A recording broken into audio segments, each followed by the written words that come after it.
Jemaat Tuhan yang diberkati, Shalom. Puji Tuhan kalau hari ini kita boleh kembali ada dalam peribadatan di rumah gereja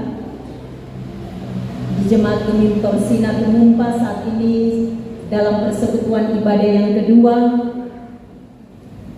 Kita menggunakan kata ibadah pengucapan syukur, ya. Karena hari ini kita secara khusus menghayati akan arti mengucap syukur bersama dengan saudara-saudara kita yang ada di wilayah pemerintahan Provinsi Sulawesi Utara, yang memang dalam surat yang dikeluarkan oleh gereja kita bahwa di tahun ini kita berpengucapan syukur bersama dengan seluruh masyarakat di bulan September. Walaupun memang masih ada pro dan kontra di sana, tetapi kita mengaminkan bahwa mengucap syukur dalam setiap waktu itu penting bagi kita orang percaya. Tetapi secara khusus dalam penghayatannya, dalam satu ibadah, kita melakukannya pada hari ini. Walaupun tentu memperhitungkan situasi dan kondisi masyarakat sekarang ini, kita merayakannya dalam kesederhanaan. Tetapi makna daripada pengucapan syukur itu tidak akan menjadi kendor. Amin, Bapak Ibu. Puji Tuhan, saat ini menghayati pengucapan syukur yang kita lakukan sebagai orang beriman. Kita diarahkan oleh firman Tuhan dalam Kitab Ulangan pasal 26 ayat 1 sampai 11 dengan sorotan tema mensyukuri berkat Tuhan dengan memberi persembahan. Bapak Ibu Saudara, kebanyakan orang kalau mau bilang mau pengucapan yang terlintas pada orang pikiran apa, Bapak Ibu? Nasi jaha, dodol, apalagi kukis, makanan-makanan yang melimpah ruah, ya. Ada yang bilang lagi pikiran kita tertuju pada plastik. Nah, karena memang banyak orang berpikir bahwa pengucapan syukur itu dihayati seperti hal-hal yang demikian, ya. Walaupun memang sebagai satu kearifan lokal kita tidak bisa menganggap kebiasaan-kebiasaan seperti itu sebagai sesuatu hal yang salah, sejauh hal itu masih pada koridor yang benar, ya. Kita masih boleh diberi kesempatan baking brenebon, asal jangan babon, ya. Sehingga suasana bergembira pengucapan syukur itu akan semakin memotivasi kita untuk memaknai arti daripada pengucapan syukur yang bagi orang percaya selalu didasarkan pada firman. Nah, firman yang mengarahkan kita berbicara tentang bagaimana di zaman umat Allah bangsa Israel sudah mengalami pembebasan dari perbudakan di Mesir, maka ketika generasi yang baru dari umat Allah yang lahir dan bertumbuh dalam perjalanan di padang gurun hendak memasuki tanah perjanjian, maka kepada mereka disampaikan lagi apa yang harus mereka lakukan dalam kehidupan kalau sudah ada di tanah perjanjian.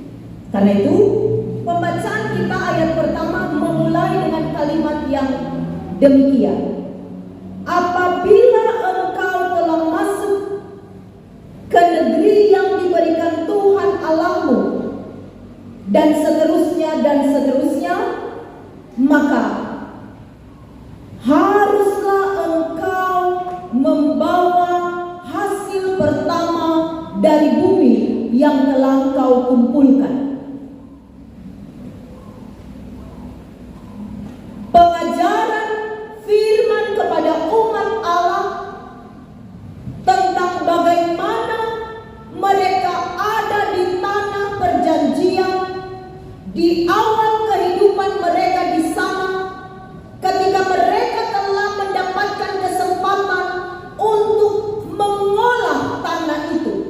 Jadi bukan pemasok, ya. Walaupun itu masih di awal-awal, tetapi firman Tuhan bilang, kalau dari bumi telah kau kumpulkan dari tanahmu yang diberikan Tuhan Allahmu, yang memberi pengertian bahwa dorang sampai dan dorang sudah mulai bekerja dan dorang mulai mendapat hasil, ya. Haruslah engkau membawa hasil pertama dari bumi yang telah kau kumpulkan dari tanahmu yang diberikan Allahmu kepadamu oleh Tuhan Allahmu. Nah, ini kalimat perintah. Dorang mesti backing.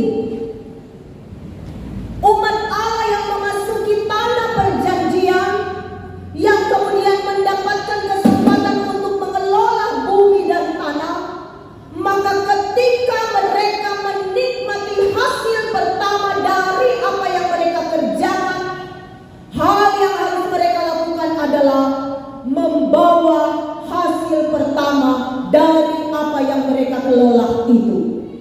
Dan kemudian pembacaan kita menjelaskan tentang bagaimana DP tata cara. Dia bilang bagaimana dorang mesti taruh dalam bakul, kemudian dorang bawa di tempat yang disediakan oleh Tuhan. Mereka akan membawa di tempat yang disediakan Tuhan Allah mereka, di mana namanya akan dipermuliakan. Kemudian di sana, di tempat itu, mereka akan bertemu dengan imam yang bertugas di sana, dan kemudian mereka akan menyerahkan hasil pertama dari apa yang mereka kerjakan itu. Saudara-saudara terkasih di dalam Tuhan Yesus, orang membayangkan biasa kalau orang jaga babing pengucapan kan, kolong-kolong sebawa tuh bakul-bakul yang berisi hasil-hasil bumi, ya. Mungkin di sini ada yang bawa cooler box, ya, yang ada ikan-ikan segar di situ karena kita berada di lingkungan sini. Kita membawa hasil-hasil pertanian, ya. Pendek kata, apa yang kita kelola, yang hasil pertamanya kita terima. Firman Tuhan bilang, sebagaimana yang disampaikan kepada bangsa Israel di masa itu, ngoni mesti bawa itu kepada Tuhan. Jadi hasil pertama dari setiap apa yang kita kelola dalam kehidupan kita, itu adalah hasil yang diberikan untuk Tuhan.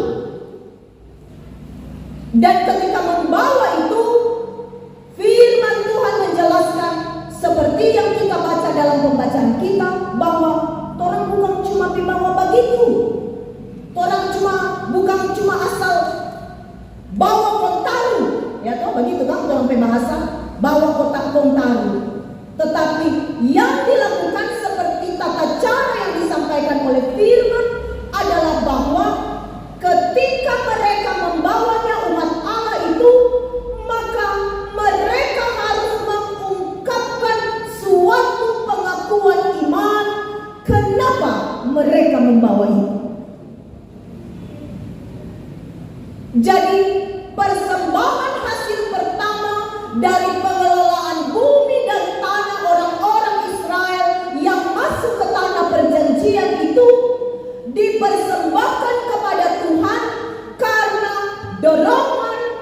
bagaimana pengakuan iman mereka bahwa Tuhanlah yang telah membawa mereka keluar dari tanah perbudakan di Mesir.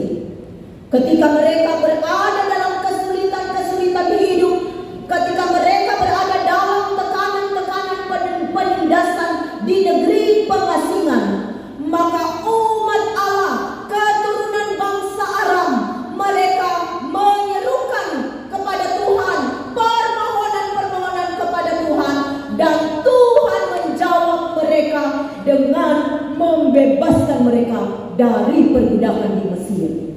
Tuhan mengeluarkan mereka dari tanah perbudakan, dan Tuhan membawa mereka dalam perjalanan dan memasuki negeri perjanjian itu. Jadi mempersembahkan hasil pertama dari bumi yang harus dilakukan oleh umat Allah sebagai ketentuan yang tetap, yang kemudian diserahkan kepada imam yang bertugas di dalam bait Allah untuk dipersembahkan di mezbah Allah, itu dilakukan bersama-sama dengan pengakuan iman yang ada. Pengakuan bahwa Allah lah sumber kehidupan, pengakuan bahwa Allah lah sumber berkat, pengakuan bahwa kalau mereka ada seperti itu karena Allah yang berperkara dengan kehidupan mereka.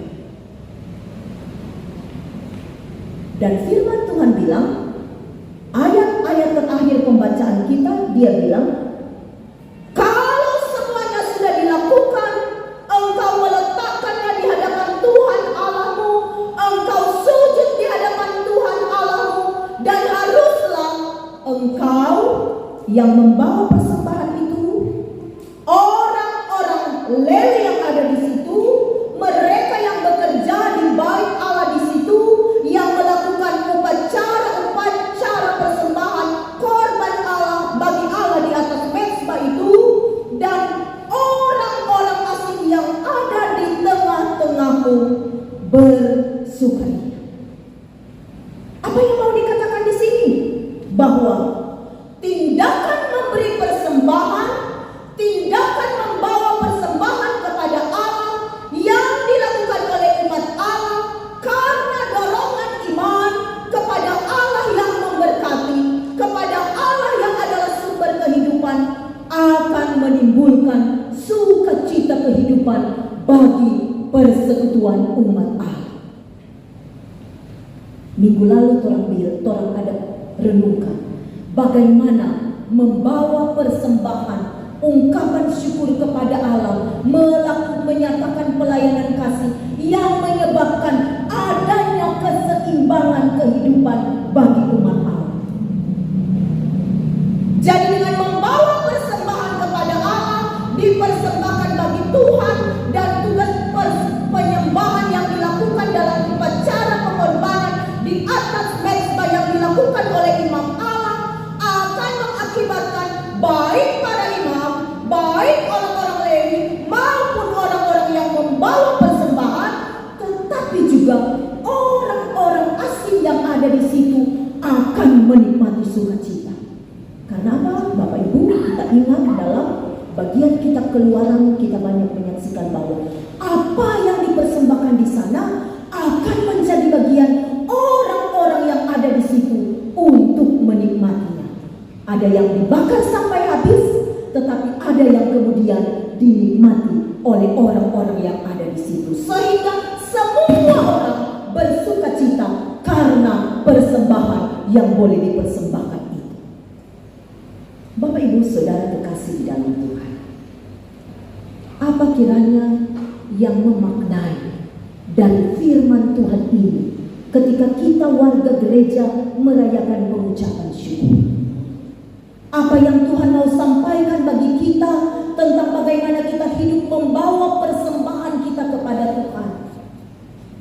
Menjadi catatan penting bagi kita bahwa bagian Alkitab yang menjelaskan tentang tata cara memberi persembahan ini tidak menyebutkan kepada kita berapa banyak kita membawa.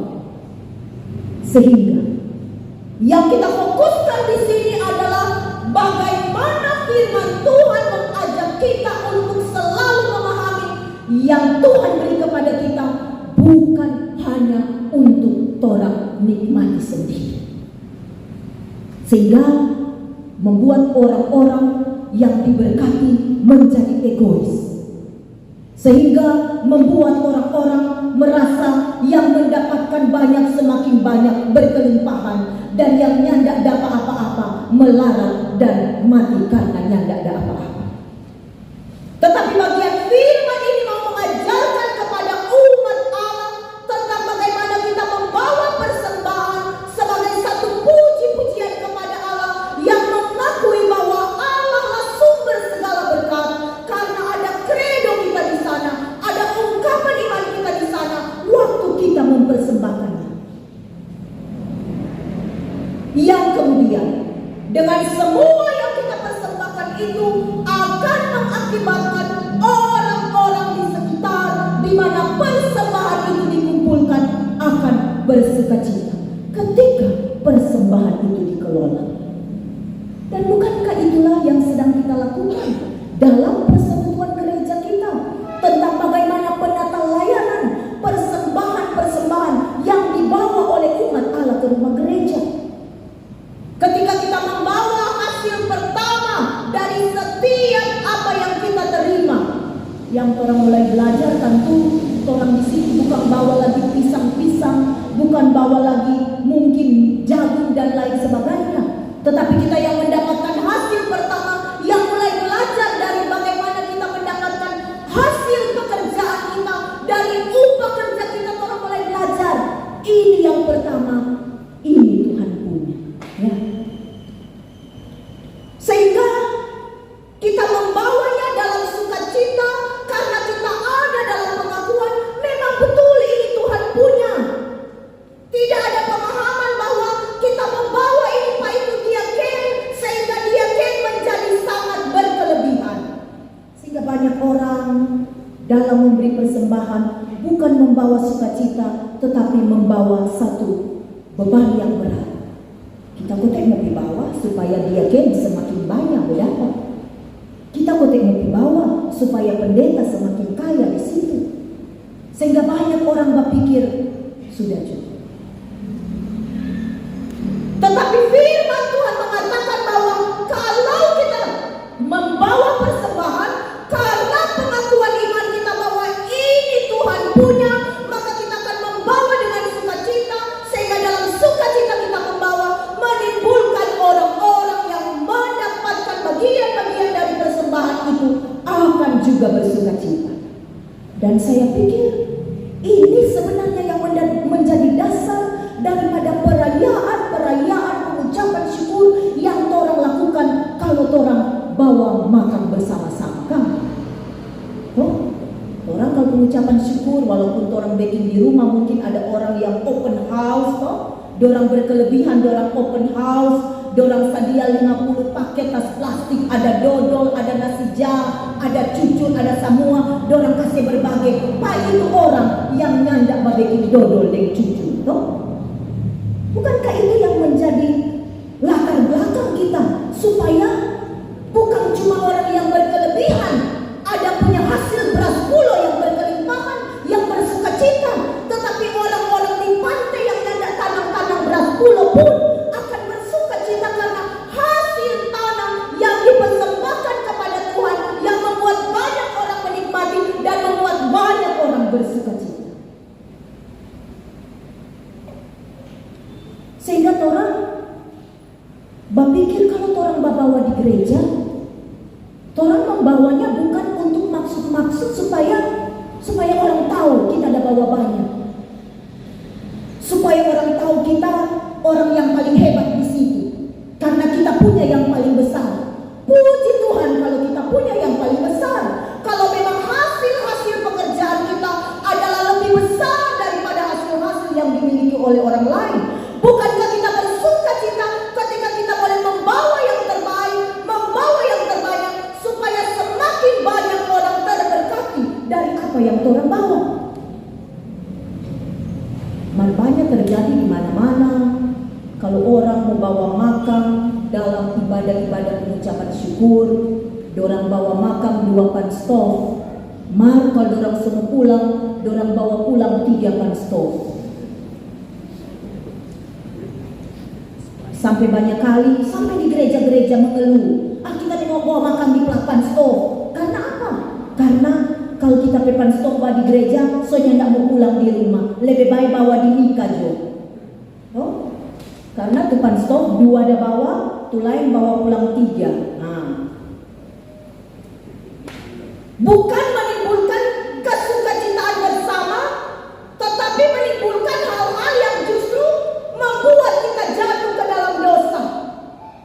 Tetapi firman Tuhan bilang kalau orang membawa persembahan dalam bentuk apapun, apakah itu hasil pertama daripada apa yang kita kerjakan, ataukah apa yang dengan hati dan iman kita mau bawa kepada Tuhan, orang mau bawa dengan sukacita karena orang pikir, orang punya pemahaman bahwa ini semua Tuhan kasih. Kalau orang boleh dapat ikan berton-ton kas, karena Tuhan kasih, sehingga orang bawa kepada Tuhan supaya dari apa yang orang bawa banyak orang yang boleh bersukacita. Orang bawa persembahan di gereja dikelola oleh bendahara jemaat melalui program-program jemaat, diberi kepada orang-orang yang berkebutuhan. Kalau ada sakit, 2000 datang dari banyak tempat, orang berbagi pada orang yang ada sakit, supaya orang yang ada sakit, yang bersusah hati karenanya tidak ada pembiayaan, boleh terbantu dan mereka bersukacita.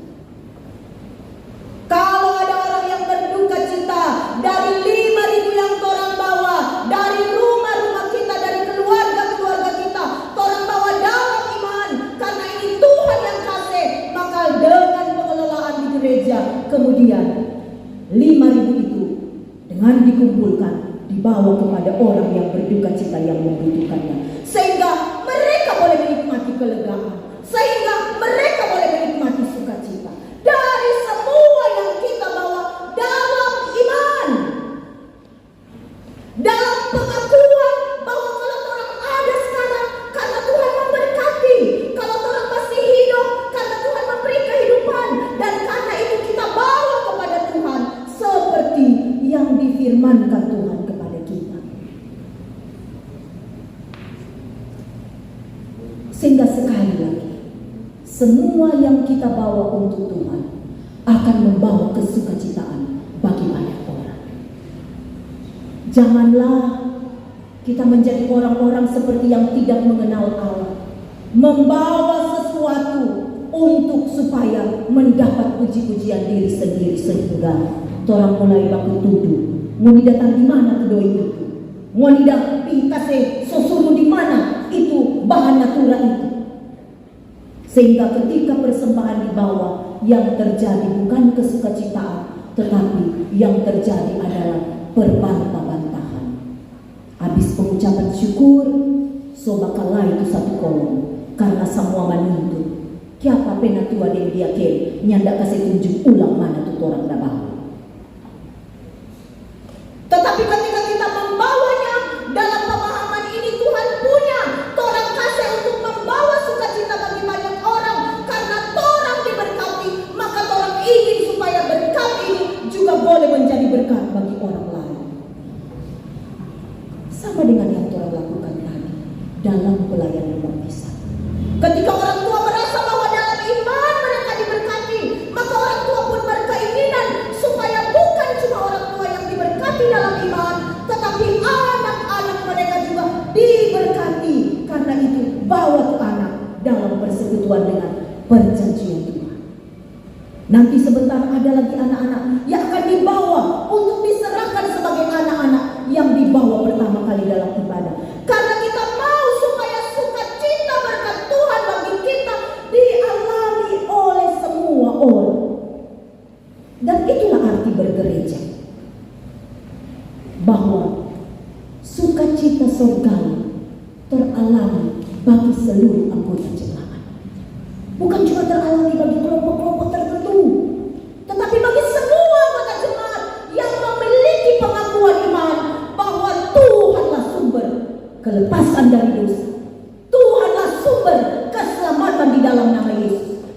semua orang mendapatkan hal yang sama dari Tuhan, maka bersama orang bersukacita karena berkat-berkat Tuhan. Sehingga pengucapan syukur yang kita lakukan seperti ini akan selalu membawa kegembiraan, tetapi juga persembahan-persembahan yang kita bawa kepada Tuhan dalam setiap persekutuan beribadah, persembahan-persembahan yang kita bawa kepada Tuhan dalam bentuk persembahan-persembahan khusus termasuk di dalamnya untuk keperluan-keperluan tertentu dalam pelayanan pekerjaan untuk pemberitaan Injil, itu akan selalu menjadi persembahan yang hadir karena pengakuan iman kita bahwa Tuhan punya semua dan Tuhan yang berkati Tuhan semua. Maka dengan pemahaman yang demikian, sekarang dan selamanya, orang yang tidak akan pernah berpikir bahwa persembahan selalu memberatkan. Karena Tuhan, ada orang-orang yang berpikir begitu sehingga banyak kali dia Kenzo bilang begini, kita so malu aja bilang-bilang itu, selalu kita mesti bilang itu. Karena ada pemikiran-pemikiran yang keliru tentang persembahan. Tetapi kalau kita membawa persembahan, kalau kita memberi motivasi untuk memberi persembahan, kita sedang membawa dan memberi motivasi untuk bersyukur kepada Tuhan yang mempunyai segala sesuatu. Dengan keyakinan dalam keberkatannya, maka segala sesuatu akan tetap dilimpahkannya kepada kita sekarang dan selamanya. Amin.